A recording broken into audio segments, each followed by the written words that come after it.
BJP BJP जिंदाबाद, नरेंद्र मोदी जिंदाबाद, अमित शाह जिंदाबाद। নমস্কার দর্শক, আপনারা দেখছেন উদয়নারায়ণপুর বার্তা। দর্শক, আজ আরামবাগ লোকসভার খানাকুল বিধানসভার অন্তর্গত চিংড়া অঞ্চলের বিজেপির পক্ষ থেকে প্রতিবাদ মিছিলের আয়োজন করা হয়। সেই প্রতিবাদ মিছিলে উপস্থিত ছিলেন খানাকুলের বিধায়ক সুশান্ত ঘোষ, জেলা পরিষদ সদস্য কালীপদ অধিকারী, খানাকুলের পঞ্চায়েত সমিতির সহসভাপতি অরূপ মহিষ এবং ওই চিংড়া গ্রাম পঞ্চায়েতের প্রধান উপপ্রধান সহ বিজেপির বিভিন্ন কার্যকর্তাবৃন্দ এবং ওই মণ্ডলের বিজেপির মণ্ডল সভাপতি পিয়ালি জানা। ওই প্রতিবাদ সভা থেকে সুশান্ত ঘোষ তৃণমূলকে নানাভাবে আক্রমণ করেন। দর্শক, আমাদের এই ভিডিও যদি আপনাদের ভালো লেগে থাকে তাহলে আমাদের এই ইউটিউব চ্যানেলটি সাবস্ক্রাইব করে পাশে থাকবেন আর পুরো ভিডিও দেখতে থাকুন এবং শুনে নিন সুশান্ত ঘোষ ঠিক কী বললেন।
আজকে আমাদের এই প্রতিবাদ মিছিল কর্মসূচি এখানে উপস্থিত রয়েছে আমাদের এই মণ্ডলের মণ্ডল সভাপতি পিয়ালি যারা উপস্থিত রয়েছে, জেলবির সদস্য আমাদের কালীপদ বাবু উপস্থিত, পঞ্চায়েত প্রধান উপপ্রধান, বিশেষভাবে আজকে নেতৃত্ব দিচ্ছেন আমাদের অঞ্চলের অঞ্চল প্রমুখ তথা আমাদের খানাকুল 2 নম্বর পঞ্চায়েত সমিতির সহকারী সভাপতি অরূপ মহিষ সহ এখানকার প্রত্যেক পঞ্চায়েত সদস্য, প্রত্যেক বুথ সভাপতি, শক্তি কেন্দ্র প্রমুখ, মণ্ডলের কার্যকর্তা সহ প্রত্যেক লড়াকু কার্যকর্তা যারা বুথ থেকে এসেছেন সবাইকে আমি আন্তরিকভাবে ধন্যবাদ, দৈনিক অভিনন্দন জানাচ্ছি।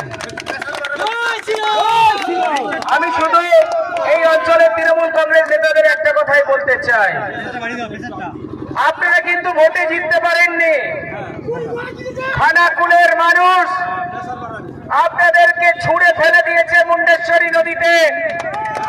এখানকার তৃণমূলের নেতারা হুমকি মারছে, চমকানি দিচ্ছে, মাঝে মাঝে পুলিশকে ঢাল করে তারা এখানে সংগঠন কানা বাঁধানোর চেষ্টা করছে। আমি এখানকার তৃণমূল নেতাদের বলে দিই, তোমাদের পঞ্চায়েতের প্রধান ছিল কার্তিক ঈশ্বর, 5 কোটি টাকার ঘর বানিয়েছে। আগে যে লোকটা একটা বিড়ি 4 জন মিলে ভাগ করে খেত, সেই লোকটা 5 কোটি টাকা দিয়ে বাড়ি বানিয়েছে। ব্যাংক ব্যালেন্স আরো 10 কোটি টাকার বানিয়েছে। কোথা থেকে হয়েছে? সেই সঙ্গে এখানে যে সমবায়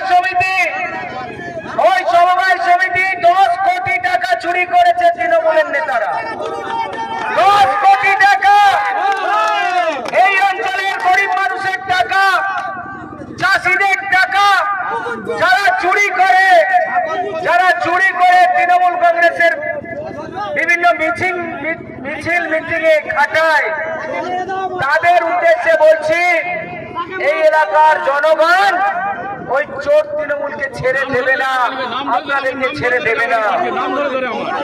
আপনারা আমাদের কার্যকর্তাদের গালিগালাজ করেন, হুমকি দেন, চমকানি ধমকানি দেন। আমি বলছি, এই হুমকি ধমকানি চমকানি ভারতীয় জনতা পার্টি সহ্য করে না। পঞ্চায়েতে জিতার পর আমরা পারতাম আপনাদের কলার ধরে জনগণের মাঝে নিয়ে বসাতে, কিন্তু আমরা সেটা করিনি। কারণ আমরা শান্তির রাজনীতি করি, হিংসার রাজনীতি করি না। এই খানাকুলের সর্বত্র আপনারা হিংসার রাজনীতি করছেন, অত্যাচারের রাজনীতি করছেন। আজকে মায়েরা বোনেরা পথে নেমেছে, হাজার হাজার যুব কার্যকর্তা পথে নেমেছে। আমরা শুধু একটা কথা আপনাদের বলতে চাই, অনেক হয়েছে, আর নয়। অত্যাচার যদি করেন, হিংসা যদি করেন, যদি এসসি এসটি ভাইদের উপরে অত্যাচার করেন, আমি সবার উদ্দেশ্যে বলছি, এসসি এসটি সমাজের উদ্দেশ্যে বলছি, মা বোনদের উদ্দেশ্যে বলছি, যদি তৃণমূল কংগ্রেস পাইক বাহিনী ঢোকায়, যদি রাতের অন্ধকারে অত্যাচার করার চেষ্টা করে, এক এক করে সবাই বাইরে বেরিয়ে আসে, ওই চোর তৃণমূল নেতাকে সবাই মিলে ছেটিয়ে বিদায় করবে। কারণ এসসি এসটি সমাজের উপরে দিন দিন অত্যাচার করছে তৃণমূলের নেতারা, বিভিন্ন রকম ভাবে অত্যাচার করার চেষ্টা করছে। আমরাও পুলিশকে বলেছি, যথাযথ ব্যবস্থা নিন, আপনারা আইনের শাসন প্রতিষ্ঠা করুন। শাসকের আইন এই খানাকুলের বুকে চলবে না। আর যদি পুলিশের কোন কর্মকর্তা ভাবেন আমরা তৃণমূলের হয়ে দালালি করব, চামচাগিরি করব, তাহলেও আমরা পুলিশকে বলেছি আপনাদের ওপরে ভরসা আছে, আস্থা আছে আমাদের, আইন শৃঙ্খলায় বিশ্বাসী আমরা। আর যদি এটা করেন তৃণমূলের চামচাগিরি, তাহলে উর্দিটা ছেড়ে তৃণমূলের ঝান্ডা নিয়ে ঘুরে বেড়ান। অনেক আমরা ভারতীয় জনতা পার্টির সকল কার্যকর্তা উদ্দেশ্যে একটা কথাই বলছি, যে দেখুন, আমরা শান্তি শৃঙ্খলা বজায় রাখতে চাই। আজকে যে আমাদের এই মহামিছিল, এই মহামিছিলের পর আমরা কেউ কোথাও তৃণমূল কংগ্রেসের প্ররোচনার পাতা ফাঁদে পা দেব না। তৃণমূল কংগ্রেস চাইছে অনেক রকম ভাবে হিংসায় বিজেপির ছেলেরা জড়িয়ে পড়ুক, আর সেখানে বিজেপির ছেলেদের নামে মিথ্যা মিথ্যা কেস দিয়ে বিজেপির ছেলেরা ঘর ছাড়া হয়ে যাবে, আর তৃণমূল কংগ্রেস এসে বিভিন্ন জায়গাগুলো দখল করবে।